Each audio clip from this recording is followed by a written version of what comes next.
Shalom peuple de Dieu, shalom, shalom. C'est bel et bien moi, votre serviteur, le serviteur du Seigneur Jésus-Christ, Père Cécile Msiko, le choix de Dieu. Je suis encore une fois de plus là pour une nouvelle vidéo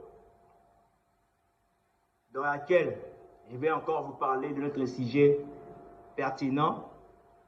Et dans ce sujet, je vais me poser une question et tout le long de la vidéo, nous allons essayer de répondre à cette question par la lumière de la parole du Seigneur. Donc on va s'appuyer de la parole de Dieu pour essayer de donner la lumière à la parole du Seigneur. Les thèmes que nous allons exploiter dans cette vidéo s'intitule « C'est quoi la vie éternelle ?» C'est quoi la vie éternelle? C'est quoi la vie éternelle?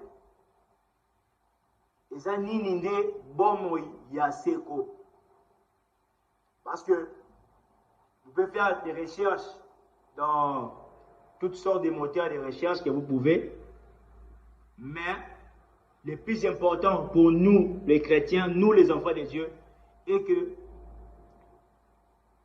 la Bible est le seul livre qui peut nous donner la vérité authentique de Dieu, qui peut nous donner la vérité de Dieu. La vérité de Dieu, la vérité absolue de Dieu se trouve dans la Bible pour nous les chrétiens. Je précise bien pour nous les chrétiens. Donc c'est en se basant dans la Bible, en se basant par quelques passages bibliques que nous allons essayer de vous expliquer, vous donner la révélation que le Seigneur nous a fait grâce d'avoir. Je vais essayer de partager avec vous la révélation que le Seigneur nous a donnée sur ce que c'est les salis. Sur ce que c'est les salis. Donc, je vous prie de me suivre avec beaucoup d'attention dans cette vidéo sur ce que je vais évoquer. Nous commençons, bien aimé le Seigneur. Nous allons lire quelques passages et par la suite, nous allons essayer de donner quelques commentaires pour vous rendre, pour permettre d'avoir une compréhension facile. Nous commençons.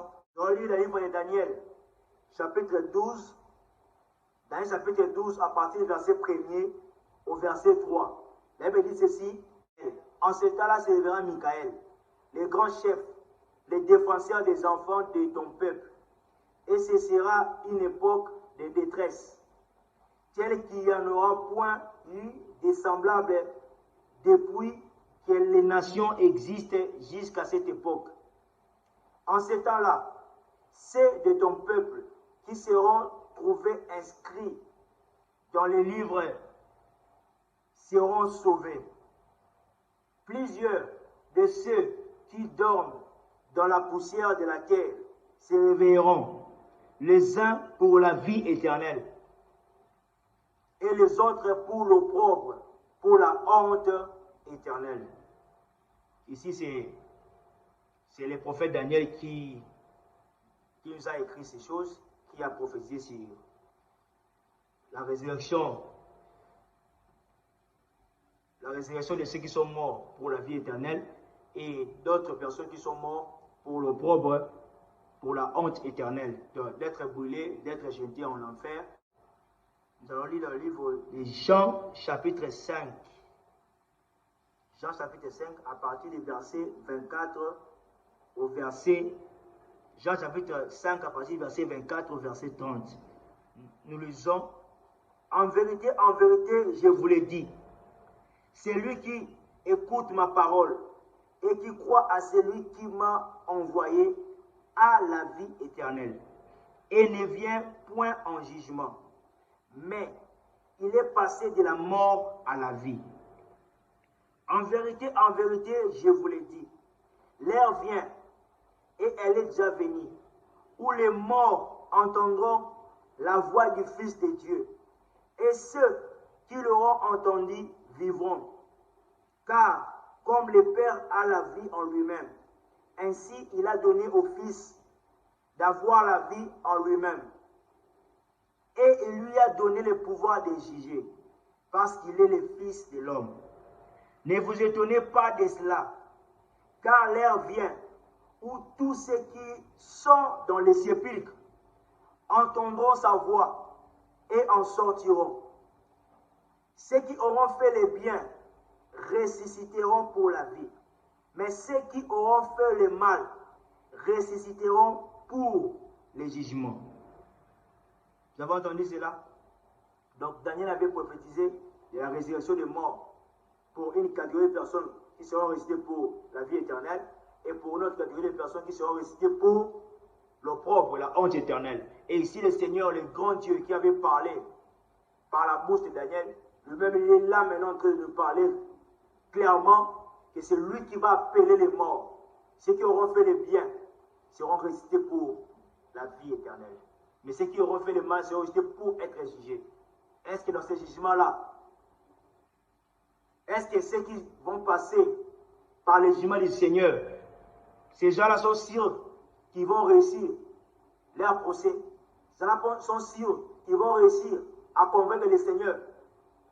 Là, c'est leur problème. Mais moi, ce que je sais est que nous qui sommes sauvés par notre Seigneur Jésus-Christ, nous n'allons pas passer par ces jugements-là parce que nous serons ressuscités pour la vie éternelle. Donc le Seigneur lui-même l'affirme, ceux qui auront entendu sa voix seront ressuscités pour la vie éternelle.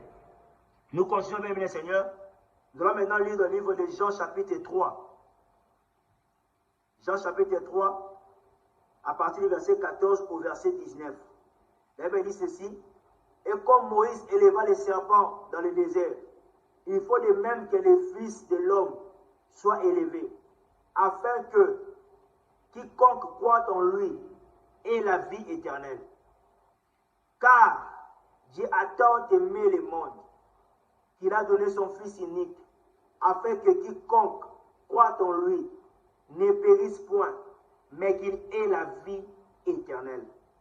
Le but pour lequel il était venu, c'était pour donner son propre corps, qui est l'arbre de vie, qui est le pain de vie, pour que nous puissions manger cela, pour l'acquisition de la vie éternelle, le salut, la vie éternelle.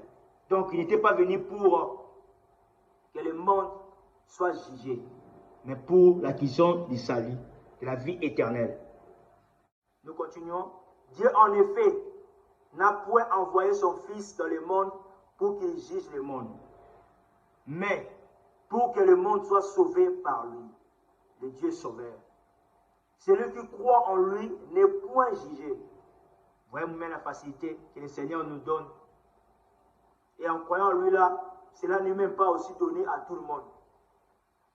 La faculté de croire et de ne pas croire, c'est le Seigneur qui donne à qui il veut. Voilà un peu. Mais à toi qui auras la grâce de croire au Seigneur, tu vois déjà l'avantage que tu as, donc tu ne seras pas jugé, tu passeras de la mort à la vie éternelle directement. Celui qui croit en lui n'est point jugé. Mais celui qui ne croit pas est déjà jugé, parce qu'il n'a pas cru au nom du Fils unique de Dieu. Et ce jugement, c'est que la lumière étant venue dans le monde, les hommes ont préféré les ténèbres à la lumière, parce que leurs œuvres étaient mauvaises. Vous avez entendu cela? Donc c'est bien le grand Dieu des cieux qui est la lumière, c'est lui qui était descendu, prenant un corps. Donc un corps sacrificiel pour nous sauver. En se sacrifiant, le but de ce sacrifice, c'était pour nous sauver, pour sauver son peuple, pour sauver ses élus, prédestinés avant la fondation du monde. Donc on ne peut jamais s'efforcer pour devenir enfant de Dieu. Jamais on peut s'efforcer pour devenir enfant de Dieu. Cela ne peut jamais être possible. C'est lui-même qui effectue le choix avant même. C'est lui-même qui avait effectué le choix. C'est lui-même qui avait effectué le choix avant la fondation du monde. Nous continuons, bien aimé Seigneur. Nous sommes toujours dans le livre de Jean, chapitre 3. Maintenant, nous allons lire le verset 36. La Bible dit ceci: celui qui croit au Fils a la vie éternelle. De toi qui auras la grâce de croire à ces messages, de croire au Seigneur, en croyant en lui, en se faisant baptiser en son nom, tu as automatiquement la vie éternelle. Automatiquement la vie éternelle. Et je vais vous expliquer clairement c'est quoi la vie éternelle tout au long de cette vidéo. Donc en croyant au Seigneur Jésus-Christ, en se faisant baptiser en son nom, tu y as directement la vie éternelle. C'est facile, c'est plus facile que ça. Mais c'est plus facile que ça pour nous, nous les chrétiens, notre sort est déjà reconnu. Donc nous savons déjà qu'est-ce qui nous attend pour nous les chrétiens. Celui qui croit au Fils a la vie éternelle. Celui qui ne croit pas au Fils ne verra point la vie éternelle. Donc il est question de voir ça. Il est question de voir ça. Donc celui qui ne croit pas, donc celui qui n'a pas cette facilité-là, celui que Dieu n'a pas donné la grâce de croire là, n'aura pas la vie éternelle. N'aura même pas accès à cette vie. Ne pourra même pas voir cette vie. C'est pourquoi nous avons le plein droit d'aimer le Seigneur, de l'aimer, nous qui avons été choisis par lui. Mais la colère de Dieu demeure sur lui. De la personne qui ne va pas croire là, la colère de Dieu demeure sur lui. Vous voyez un peu? Mais nous, c'est le contraire. Nous, c'est la grâce. Nous avons reçu la grâce du Seigneur. Nous avons reçu la grâce du Seigneur de pourquoi en lui. C'est pourquoi nous aimons le Seigneur, parce qu'il nous a sauvés, il nous a aimés, il nous aime et il continuera toujours à nous aimer. Et cela ne peut jamais dépendre de notre comportement, de ce que nous sommes physiquement. Mais cela dépend du choix qu'il avait effectué avant la fondation du monde. Que les élus de Dieu se retrouvent à travers de cette vidéo. Soyez heureux, soyez contents, soyez heureux de notre Seigneur, soyez heureux de votre Seigneur, soyez heureux de notre Dieu, soyez heureux de votre Dieu. Nous continuons avec le Seigneur, nous allons lire maintenant le livre de Jean chapitre 6. Jean chapitre 6, verset 40. Jean chapitre 6, verset 40, la Bible dit ceci. Jean chapitre 6, verset 40, la Bible dit ceci. La volonté de mon Père, c'est que quiconque voit le Fils et croit en lui ait la vie éternelle. Donc ici, le Père est présenté comme étant l'Esprit éternel qui vivait dans ce corps-là, qui parlait au même moment. C'est pourquoi il est appelé Père. C'est lui qui a engendré ce corps-là, physique, que les apôtres voyaient, que les Juifs voyaient à ce net moment, est appelé Père. Le Fils de Dieu, Fils de l'homme, c'est Dieu dans un corps humain. Vous voyez un peu, de quand on parle de Fils unique, nous aussi nous sommes les Fils de Dieu. Les anges sont des Fils de Dieu. Les anges qui entourent Dieu devant son trône, qui entourent le trône de Dieu, ces anges-là sont appelés aussi les Fils de Dieu. Ce qui fait l'exception, la différence entre l'appellation Fils de Dieu et Fils unique de Dieu. Et Fils unique de Dieu est que nous sommes, nous les créatures, nous sommes des fils de Dieu, des enfants de Dieu. Mais Jésus-Christ, à l'exception du Seigneur, mais à l'exception du Seigneur, lui, il a été appelé Fils unique de Dieu. Pourquoi cette exception-là? Parce que c'est lui-même Dieu sous un corps humain. Dieu, dans un corps humain, il s'est fait appeler Fils de l'homme, Fils de Dieu, Fils unique, pour montrer que c'est lui le seul unique vrai Dieu, le seul unique qui a vécu en ayant le corps humain, le corps des pécheurs, mais il n'a jamais commis le péché. Et dans sa bouche, il n'est jamais sorti quelque chose de fraude. Dans sa bouche, on n'a jamais trouvé de fraude dans sa bouche. Donc c'est lui qui est le Saint d'Israël, et c'est lui-là qui avait décidé de prendre un corps. Il s'est fait appeler le Fils unique de Dieu, le Fils de l'homme, le Fils de Dieu. J'aimerais que cela soit clair pour vous, mes frères et sœurs, dans le Seigneur. Nous continuons, bien aimé le Seigneur, toujours dans le livre de Jean, chapitre 6. Mais nous allons lire à partir du verset 47 au verset 51. Verset 47 au verset 51. La Bible dit ceci: en vérité, je vous le dis, celui qui croit en moi a la vie éternelle. Je suis le pain de vie. Vos pères ont mangé la manne dans le désert et ils sont morts. C'est ici le pain qui est descendu du ciel, afin que celui qui en mange ne meure point. Je suis le pain vivant qui est descendu du ciel. Si quelqu'un mange de ce pain, il vivra éternellement. Vous voyez, maintenant, le Seigneur était maintenant de parler ouvertement que le corps qu'il avait pris pour venir dans ce monde a été donné pour nous pour que nous puissions manger cela. En mangeant ce corps, le fait de manger son corps, cela veut dire nécessairement d'écouter sa parole, de manger sa parole, d'accepter sa parole. Or, lui-même, il est la parole. En mangeant sa parole, en écoutant, en assimilant sa parole, en méditant sa parole, c'est lui-même qui vit en nous, c'est lui-même qui entre en nous. Or, en entrant en nous, il est l'arbre de vie que Adam voulait manger dans les jardins d'Éden pour qu'il puisse vivre éternellement. Il est le pain de vie présenté dans ce passage ici, que quiconque va manger aura la vie éternelle. Donc si quelqu'un mange de ce pain qui est le corps de Christ, il vivra éternellement.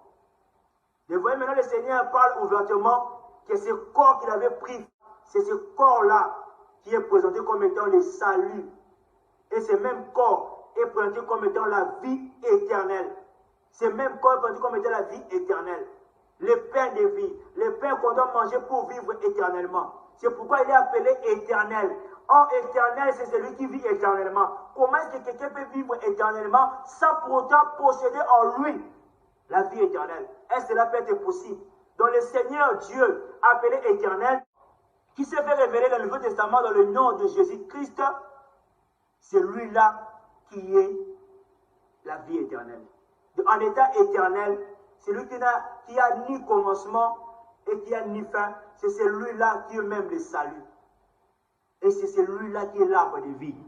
C'est lui-là qui est le pain de vie. C'est lui qui est la vie éternelle. C'est lui qui est la vie éternelle. Vous comprenez maintenant que les choses deviennent de plus en plus claires, bien aimé Seigneur. J'aimerais que toi qui vas suivre cette vidéo et qui se fait que tu fais partie de ceux qui sont de notre royaume, le royaume du Seigneur, le royaume des cieux, et que tu fais partie de ceux qui appartiennent au Seigneur, en écoutant cette vidéo, que tu puisses être éclairé, de comprendre que c'est ton Dieu, mon Seigneur, ton Seigneur, qui est bel et bien la vie éternelle. C'est sa personne qui est la vie éternelle. En vérité, je vous l'ai dit. C'est ici le pain qui est descendu du ciel. Si quelqu'un mange de ce pain, il vivra éternellement. Et le pain que je donnerai, c'est ma chair. Et il lui parle ouvertement, c'est sa chair, la chair qu'il avait dans le monde. C'est cette chair-là qui est le pain qui donne la vie éternelle, qui fait vivre éternellement. C'est ma chair que je donnerai pour la vie du monde. Là-dessus, les Juifs disputaient entre eux, disant, comment peut-il nous donner sa chair à manger? De cela apparaît un peu fou, cela apparaît un peu drôle devant les Juifs. Jésus leur dit, en vérité, je vous le dis, si vous ne mangez la chair du Fils de l'homme, et si vous ne buvez son sang, vous n'avez point la vie en vous-même. Celui qui mange ma chair et qui boit mon sang a la vie éternelle. Ici, le Seigneur était en train de prédire, de leur parler de la Sainte Seine. Ici, le Seigneur était en train de leur parler de la Sainte Seine. Mais eux, les Juifs, en ce moment-là, ils étaient aveuglés. Ils n'avaient pas reçu la grâce du Seigneur pour comprendre de quoi il s'agissait en ce net moment. Celui qui mange ma chair et qui boit mon sang demeure en moi. Et je demeure en lui. Voyez un peu, en commettant cet acte-là, automatiquement, tu écoutes ta parole, tu reçois ton baptême si tu n'as pas encore été baptisé. Et que tu prends la Sainte Seine, le Seigneur vient directement habiter en toi, lui qui est la vie éternelle. Comme le Père qui est vivant m'a envoyé et que je vis par le Père, ainsi celui qui me mange vivra par moi. Ainsi celui qui me mange vivra par moi. C'est par le Seigneur que nous vivrons. C'est par le Seigneur que nous allons vivre. C'est par le Seigneur que nous obtenons la vie éternelle. C'est en lui. C'est son propre corps. Nous continuons, bien aimé le Seigneur. Nous allons maintenant lire le livre de Romains chapitre 6, verset 23. La Bible dit ceci. Car le salaire du péché, c'est la mort. Mais le don gratuit de Dieu, c'est la vie éternelle en Jésus-Christ, notre Seigneur. Vous comprenez que la vie éternelle, c'est un don que le Seigneur, notre Dieu, nous donne par le corps qu'il avait pris pour entrer dans le monde appelé Jésus-Christ. Est-ce que vous comprenez cela? Donc nous avons reçu un don, une grâce de recevoir la vie éternelle, nous les chrétiens. C'est pourquoi toi qui fais partie de notre race, notre sémence, la sémence de Dieu, et que tu n'as pas encore été révélé la vraie identité de ton Seigneur, en écoutant cette vidéo, si c'est fait que le Seigneur te convainc, crois à ces messages, parce que la grâce t'a été donnée. Tu as été prédestiné pour accepter le Seigneur, pour croire en lui, parce que tu portes en toi la sémence du Seigneur. J'ai dit avec assurance, aucune des brebis du Seigneur peut hériter l'enfer. Aucun enfant de Dieu, aucun chrétien peut hériter l'enfer. Je l'ai dit avec assurance. Parce que c'est le Seigneur Jésus-Christ qui a effectué le choix avant la fondation du monde. Il a effectué le choix avant la fondation du monde. Il nous a élus par son amour avant la fondation du monde. Et c'est lui qui est la vie éternelle. Soyons errés, nous les chrétiens, d'avoir comme maître le Seigneur Jésus-Christ, d'avoir comme Dieu le Seigneur Jésus-Christ, d'avoir comme Seigneur, roi des rois, l'agneau immolé de Dieu, le rejeton de David, la pierre angulaire, la principale de l'angle. C'est lui le grand Dieu des cieux. C'est lui notre sauveur. C'est lui notre espoir. Nous continuons, bien aimé Seigneur. Nous allons maintenant lire dans le livre de 1 Jean.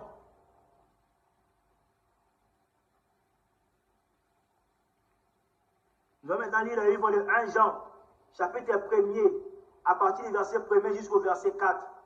La Bible dit ceci. Ce qui était dès le commencement, ce que nous avons entendu, ce que nous avons vu de nos yeux, ce que nous avons contemplé et que nos mains ont touché, concernant la parole de vie. Car la vie a été manifestée, et nous l'avons vue, et nous lui rendons témoignage, et nous vous annonçons la vie éternelle, qui était auprès du Père, et qui nous a été manifestée. C'est que nous avons vu et entendu, nous vous l'annonçons. À vous aussi, nous vous l'annonçons à vous aussi, afin que vous aussi, vous soyez en communion avec nous. Or, notre communion est avec le Père et avec son Fils Jésus-Christ. Et nous écrivons ces choses afin que notre joie soit parfaite. Donc, bien aimé Seigneur, la vie a été manifestée. La vie a été manifestée. Quelle vie? C'est la vie éternelle. Et ici, l'apôtre Jean témoigne qu'il avait vu cette vie-là, qui avait été manifestée, qui était faite chair. N'est-ce pas que Jésus-Christ? Donc, il a quitté les cieux pour descendre, comme il avait promis, dans le livre d'Ésaïe, chapitre 35, à partir du verset 3 jusqu'au verset 6. Donc, c'est le même Dieu qui avait promis, celui qui était descendu pour nous sauver. C'est ce corps-là qui est la vie éternelle. C'est ce corps-là qui est le pain de vie. C'est ce corps-là qui a été préparé pour le salut de nos âmes. C'est ce corps-là qui était la manifestation,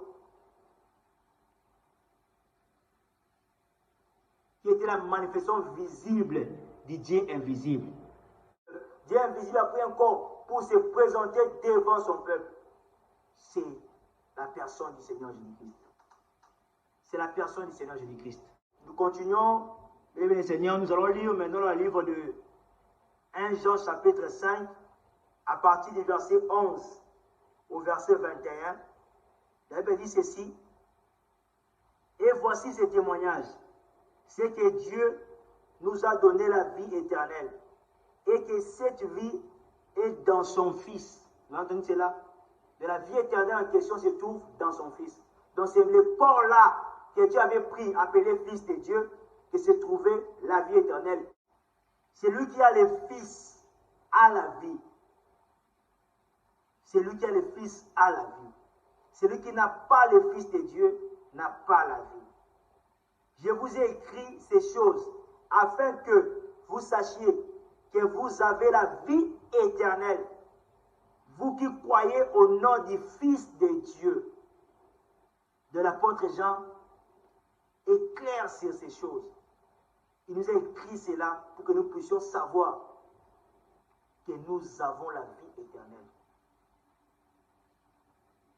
De toi qui n'es pas chrétien, je ne sais pas combien tu es malheureux. Nous avons la vie éternelle. Donc, il n'est plus question pour nous d'attendre encore une autre vie éternelle parce que nous en avons déjà. Nous en avons déjà. Nous avons la vie éternelle. Ici, la Bible nous affirme que nous avons la vie éternelle. Nous qui croyons au nom du Fils de Dieu. Nous avons auprès de lui cette assurance que si nous demandons quelque chose selon sa volonté, il nous écoute. Et si nous savons qu'il nous écoute, quelque chose que nous demandions, nous savons que nous possédons la chose que nous lui avons demandée. Si quelqu'un voit son frère commettre un péché qui ne mène point à la mort, qu'il prie et Dieu donnera la vie à ses frères. Il la donnera à ceux qui commettent un péché qui ne mène point à la mort. Il y a un péché qui mène à la mort. Ce n'est pas pour ce péché-là que j'ai dit de prier. Toute iniquité est un péché. Et il y a tel péché qui ne mène pas à la mort. Nous savons que quiconque est né de Dieu ne pêche point. Mais celui qui est né de Dieu se garde lui-même. Et le malin ne le touche pas. Nous savons que nous sommes de Dieu et que le monde entier est sous la puissance du malin. Nous savons aussi que le Fils de Dieu est venu et qu'il nous a donné l'intelligence pour comprendre les véritables. Et nous sommes dans les véritables en son Fils Jésus-Christ.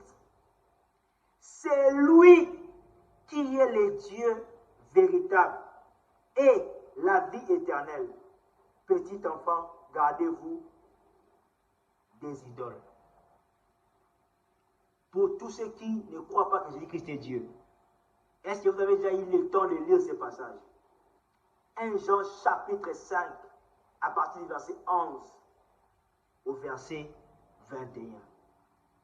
C'est lui qui est le Dieu véritable. Vous voulez encore quoi? Pour que vous croyiez.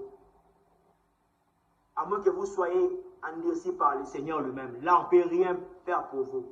Mais pour tous ceux qui sont prédestinés pour cette vie éternelle, vous qui allez écouter cette vidéo, croyez, Jésus-Christ est lui-même le grand Dieu des cieux, manifesté en chair, et la vie éternelle. C'est pourquoi ici l'apôtre Jean l'a déclaré ouvertement. C'est lui qui est la vie éternelle. Donc ne soyez plus dans la confusion sur qu'est-ce qu'est la vie éternelle. C'est quoi la vie éternelle? C'est quoi la vie éternelle? C'est la personne du Seigneur Jésus-Christ. C'est lui qui est la vie éternelle. C'est lui qui est le Dieu véritable. Or, le Seigneur l'avait dit que hors lui éternel, il n'y a pas un autre Dieu. Si Jésus-Christ est Dieu véritable, c'est quelque chose, il y a deux dieux. Or, loin de là, dans mes pensées, je ne peux jamais confesser qu'il y a deux dieux. Il n'y a qu'un seul Dieu. Il s'est fait appeler éternel dans l'Ancien Testament et c'est lui qui a été révélé au nom de Jésus-Christ. C'est lui le Dieu véritable et la vie éternelle. Nous continuons bien aimer le Seigneur. Nous allons maintenant lire dans le livre de Matthieu chapitre 19, verset 29. La Bible dit ceci: et quiconque aura quitté à cause de mon nom ses frères ou ses sœurs, ou son père ou sa mère, ou sa femme ou ses enfants, ou ses terres ou ses maisons, recevra le centuple et héritera la vie éternelle. Héritera la vie éternelle. Ici, le Seigneur, lorsqu'il était dans le monde, il avait donné cette promesse d'hériter la vie éternelle. Donc, quelque chose qui va venir dans les jours à venir, dans les futurs en quelque sorte. Mais bien aimé Seigneur, j'aimerais vous informer que la prophétie, la promesse du Seigneur pour l'héritage de la vie éternelle, c'est bien et bien accompli. Voilà pourquoi je vous invite à lire avec moi que lorsque le Seigneur est en train de parler, que celui qui va quitter toutes les catégories de personnes qu'on vient de lire, de citer là, héritera le royaume, héritera la vie éternelle. Donc, cette vie éternelle-là, nous, les chrétiens, nous l'avons déjà. Ce n'est plus quelque chose à hériter au futur, mais nous l'avons déjà en nous. Nous avons déjà hérité cela vit en nous. Je vous invite à lire avec moi dans le livre de Romains.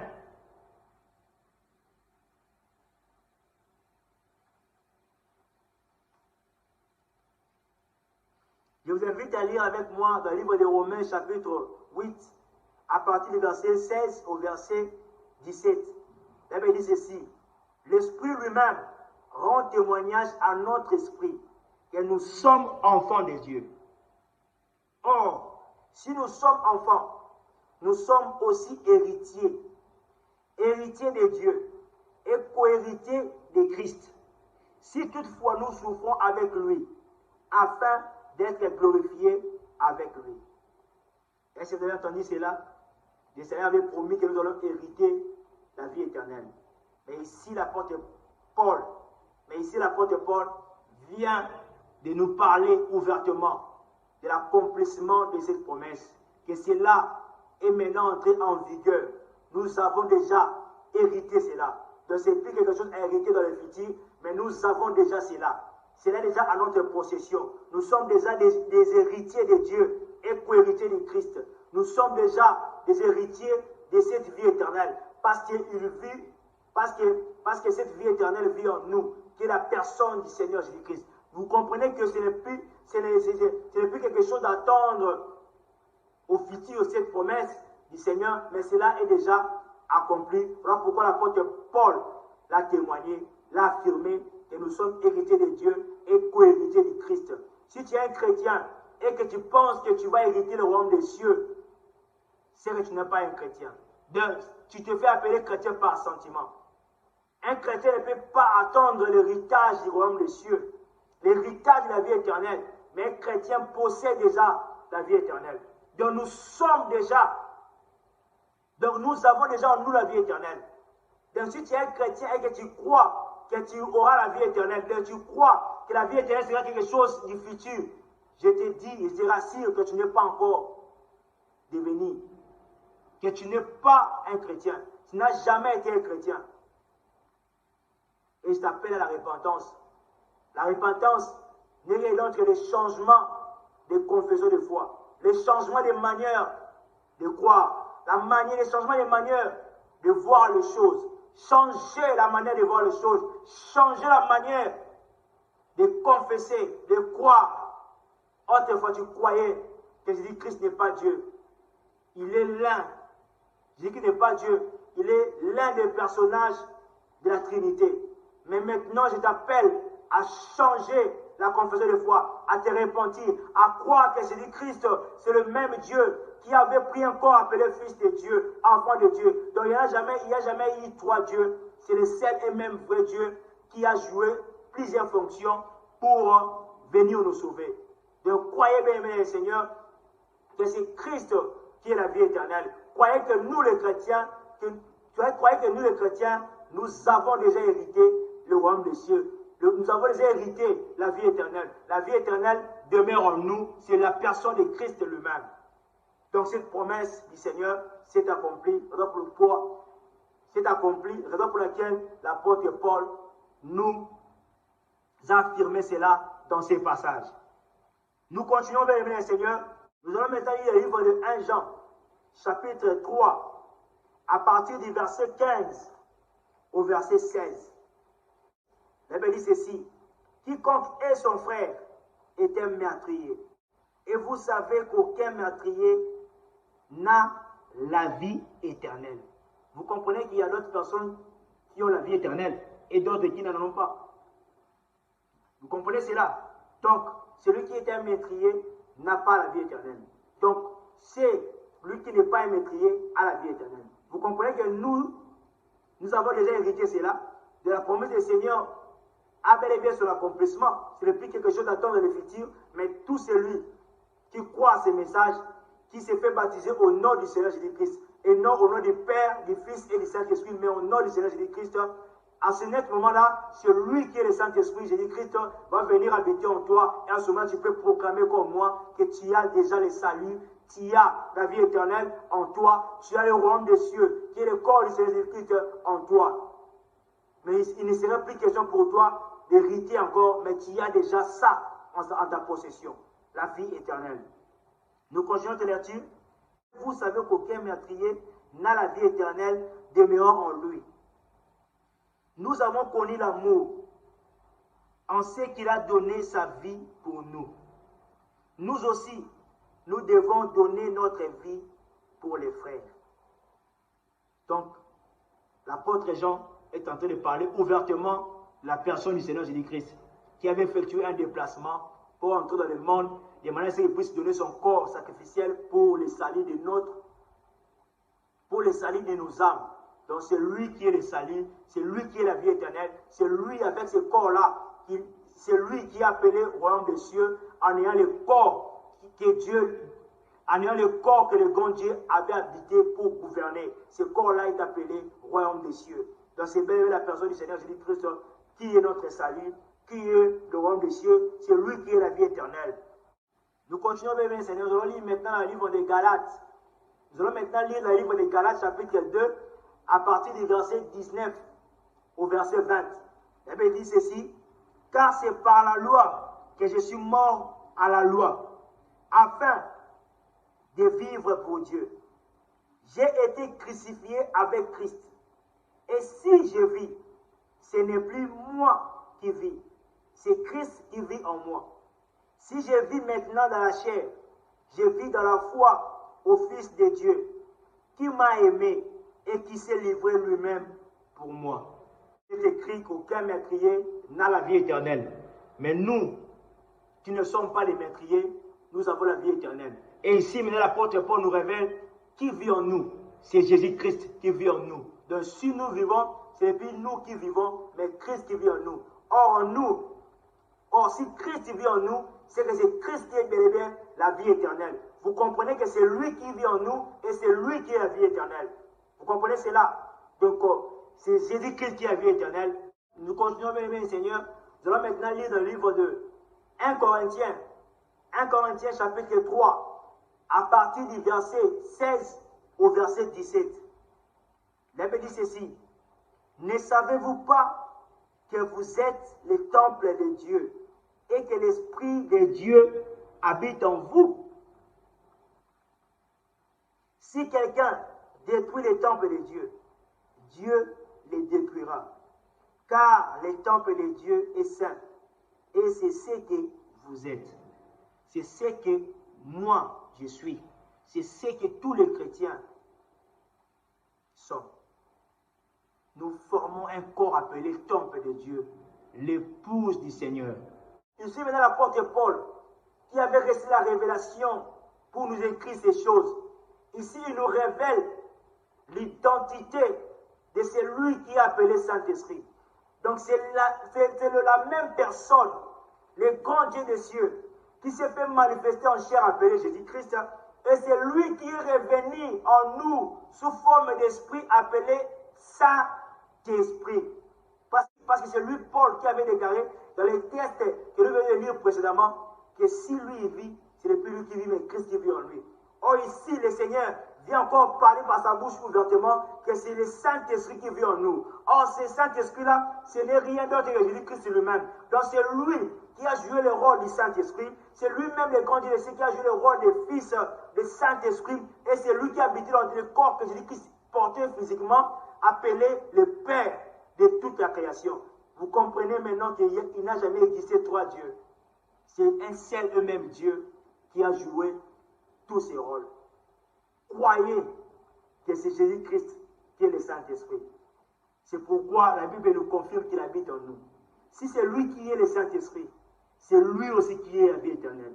C'est lui aussi qui est le salut. Et ce corps qu'il avait dans le monde, ce corps-là était appelé au royaume des cieux. Le corps que Dieu créateur de toutes choses, le grand Dieu des cieux gouvernait. Donc croyez, en ayant Jésus-Christ en nous, en ayant Jésus-Christ en nous, nous sommes déjà sauvés. Nous avons déjà la vie éternelle. Nous sommes déjà des héritiers de cette vie. Parce qu'il vit en nous, Jésus-Christ. Parce que cette vie-là vit en nous. Parce que la vie éternelle vit en nous. Et Jésus-Christ vit en nous. C'est lui-même qui est le Saint-Esprit. Il vit en nous pour nous fortifier, pour nous enseigner. C'est lui qui vous enseigne à travers de ma bouche. C'est lui qui vous parle en ce moment. Ne me voyez pas en personne, mais entendez, écoutez la voix de votre Seigneur qui vous parle à travers de ma bouche.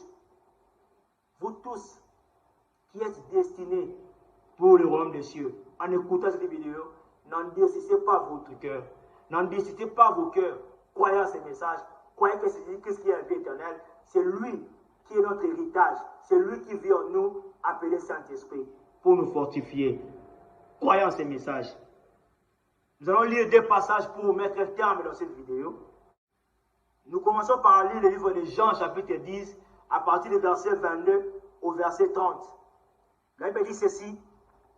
On célébrait à Jérusalem la fête de la dédicace. C'était l'hiver. Et Jésus se promenait dans le temple, sous le portique de Salomon. Les Juifs l'entourèrent et lui dirent, « Jusqu'à quand tiendra-t-il notre esprit en suspense?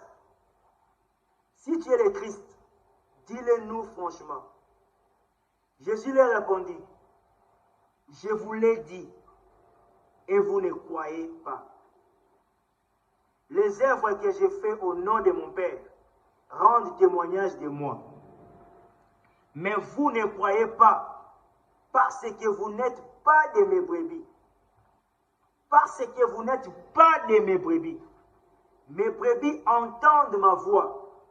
Je les connais. Et elles me suivent. Je les connais. Et elles me suivent. Je leur donne la vie éternelle. Ici, maintenant, le Seigneur parle ouvertement, c'est lui qui donne la vie éternelle. S'il donne la vie éternelle, c'est que lui-même est la vie éternelle, au préalable. S'il donne la vie éternelle au préalable, c'est qu'il est la vie éternelle. Et s'il est la vie éternelle, c'est qu'il est l'éternel lui-même. C'est quelque chose qui est clair. Je leur donne la vie éternelle. Et elles ne périront jamais. Et personne ne les ravira de ma main. Mon Père qui me les a donnés est plus grand que tous. Et personne ne peut les ravir de la main de mon Père. Moi et mon Père, nous sommes un. Vous comprenez cela? Vous tous qui allez écouter cette vidéo et que vous faisiez partie de ce corps qui forme l'épouse du Seigneur et que vous êtes des chrétiens comme moi, soyez heureux. Que personne ne vous prêche, que personne ne vous dise que vous pouvez perdre le salut. Que personne ne vous dise que vous pouvez perdre le salut. Vous pouvez en un moment être sauvé et à l'autre moment perdre le salut, être jeté en enfer. Jamais, jamais cela peut se faire. C'est pourquoi le Seigneur dit ouvertement que personne ne peut ravir ses brebis entre ses mains. Si lui et le Père, ils forment un seul corps. Cela n'existe pas, c'est chacun de nous forme un seul corps, avec son esprit et son âme. Et c'est ce qui était le cas avec notre Seigneur. Dans le grand Dieu des cieux qui est spirituel, était voilé dans ce corps physique qui parlait en ce moment, appelé Jésus-Christ. Et il dit avec assurance que lui et le Père forment un seul homme. Et personne ne peut ravir ses brebis. Nous qui sommes ses brebis, personne ne peut nous ravir entre les mains du Seigneur, qui il est. Il est le grand Dieu des cieux. Qui il est? Il est le grand Dieu des cieux. Il n'a pas d'ennemi. Il n'a pas d'ennemi. Il n'a pas d'ennemi. Personne ne peut rivaliser avec notre Seigneur. Il est le seul grand Dieu. Il est le seul Dieu souverain. Il fait toutes choses pour sa gloire. Il manifeste sa volonté partout. Il manifeste sa volonté partout. C'est lui qui domine. C'est lui qui impose sa volonté dans toute la création. C'est lui qui impose sa volonté tous les jours, de maintenant à jamais. C'est lui qui est le grand Dieu des cieux. Et il le dit avec assurance qu'aucune de ses brebis peut périr. En disant que ces brebis ne périront jamais, cela veut juste dire que aucune de ces brebis peut aller en enfer. Aucune des brebis du Seigneur peut aller en enfer. Donc, toi qui fais partie des chrétiens, sois heureux parce que aucun de nous peut hériter l'enfer. Aucun de nous peut être jeté en enfer, à moins que le Seigneur soit un menteur. Or, il est le seul juste, il est le seul qui n'a jamais commis le péché. Il est le seul qui n'a jamais menti. Il est le seul qui n'a jamais menti. Il est le seul qui détient la vérité tout entière, qui détient la vérité absolue. Donc, aucune brebis du Seigneur peut périr. Nous tous qui faisons partie du brebis du Seigneur serons dans la joie parce que notre Seigneur nous a sauvés. Il vit en nous. Nous avons la vie éternelle en nous. Nous sommes héritiers de la vie éternelle. Donc pour laquelle nous ne serons jamais jugés sur base de nos comportements, sur base de ce que nous commettons comme péché dans le monde. En disant cela, je n'encourage pas ceux qui commettent des péchés. Non, bien, Seigneur. Mais je dis cela pour rassurer mes frères et sœurs de le Seigneur que la vie éternelle nous est déjà donnée. Si tu commets les péchés et que tu voles, tu seras arrêté. Tu passeras tes jours dans la prison. Si tu commets les viols, tu commets tout ce qui n'est pas ordonné dans la loi. Si tu commets tout ce qui n'est pas juste devant la constitution de ton pays, tu seras pris par les juges, tu seras condamné, tu seras jeté en prison. De ça sera ton sort ça sera le sort que tu vas hériter en commettant un dégât qui n'est pas juste, qui ne cadre pas avec la loi de ton pays. De raison pour laquelle tu es appelé à marcher en conformité avec la parole de Dieu, à commettre les actes justes pour vivre d'abord en paix dans ce monde et aussi être heureux dans le royaume du Seigneur et aussi être heureux spirituellement dans l'acquisition de la vie éternelle. Voyez un peu bien le Seigneur. Donc je n'encourage personne à commettre le péché sous prétexte qu'on a déjà la vie éternelle en nous. Non, bien, Seigneur. Continuons à marcher dans le cœur du Seigneur. Continuons à commettre les actes justes parce que déjà ici dans le monde, Dieu a établi des juges, Dieu a établi des rois, Dieu a établi des juges, Dieu a établi des gens pour juger les mauvais actes, les gens qui commettent des actes qui ne sont pas justes pour que ces derniers puissent être jugés, être jetés en prison. C'est Dieu qui établit les juges, c'est Dieu qui donne, qui établit les autorités. Donc c'est Dieu qui a établi les autorités dans chaque pays pour mettre de l'ordre dans le monde. Donc pour laquelle il avait envoyé la loi par Moïse pour mettre de l'ordre dans la société, pour mettre de l'ordre dans le monde. Mais pour ce qui est du domaine spirituel, cela n'a rien à voir avec notre masse physique. Donc cela est juste conditionné, à croire au Seigneur Jésus-Christ. Et si Dieu te donne la grâce de croire en lui, c'est que tu es heureux. C'est qu'après la mort physique, tu vivras éternellement. C'est pourquoi il avait répondu à Marthe que je suis la résurrection et la vie. Le livre de Jean chapitre 11. Celui qui croit en moi ne mourra point. Quand bien même il serait mort, mais il y vivra. Tu vois un peu, vous voyez un peu bien le Seigneur. Donc le Seigneur parle de la mort physique et de la vie qui viendra après la mort physique.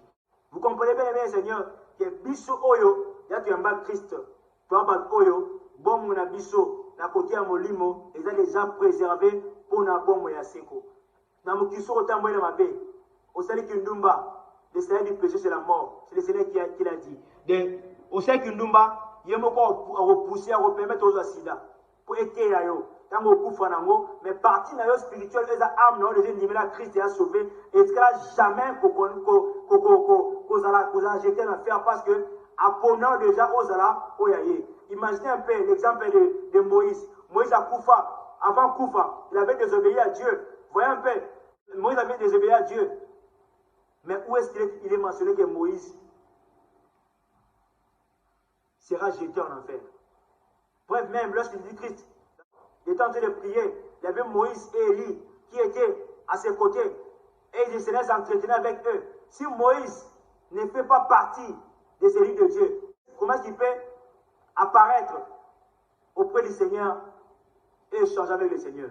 Vous comprenez que cela ne dépend pas, le salut ne dépend pas de notre comportement, notre marche sur la terre des hommes, mais le salut, c'est quelque chose qui nous a été donné par notre Seigneur Jésus-Christ. Et nous a élus avant la fondation du monde.